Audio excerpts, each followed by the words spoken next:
यह कहानी है एक ऐसे कलाकार की जो अपने छोटे से गांव में हर रात एक पेंटिंग बनाया करता था। उसकी पेंटिंग में एक खास बात होती थी।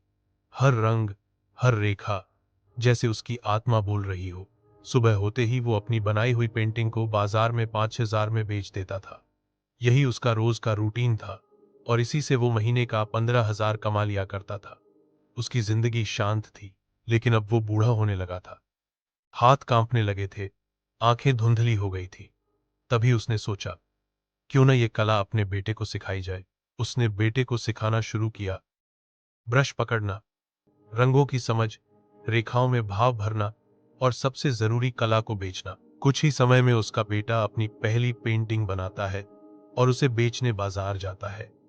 शाम को लौटकर वह पिता से कहता है, पिताजी, मेरी पेंटिंग बिक गई। पिता मुस्कुरा उठते हैं, बधाई हो बेटा।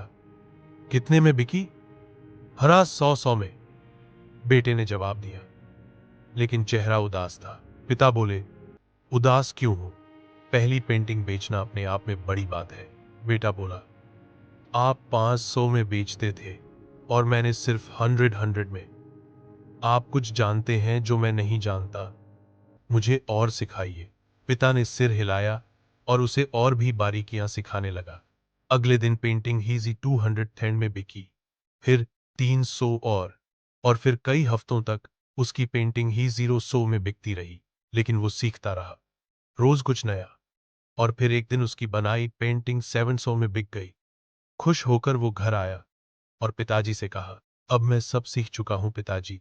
आपने तो कभी 500 से ऊपर बेची ही नहीं और मैंने 500 में बेच दी। पिता मुस्कुराए, लेकिन कुछ गंभीर होकर बोले, बेटा, यही सोच मुझे भी आई थी जब मैंने अपने पिताजी यानी तेरे दादाजी से ज्यादा दाम में पेंटिंग बेची थी। वो 300 में बेचते थे और मैंने 500 में। मैंने भी यही कहा था, अब क्या सिखाओगे आप? लेकिन बेटा, उसी दिन से मैंने सीखना बंद कर दिया और उसी दिन से मेरे दाम भी कभी नहीं बढ़े। घमंड आया और उसने मेरा ज्ञान छीन लिया। घमंड एक कलाकार की सबसे बड़ी दुश्मन होती है, क्योंकि वह सीखने की भूख मार देती है। ये मत देख कि कौन कितने में बेच रहा है, ये देख कि कौन कितने सालों से सीख रहा है। कीमत तजुर्बे से तय होती है, पैसों से नहीं।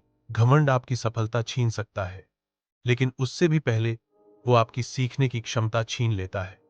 सच्चा ज्ञान वही है जो विनम्रता में पनपता है।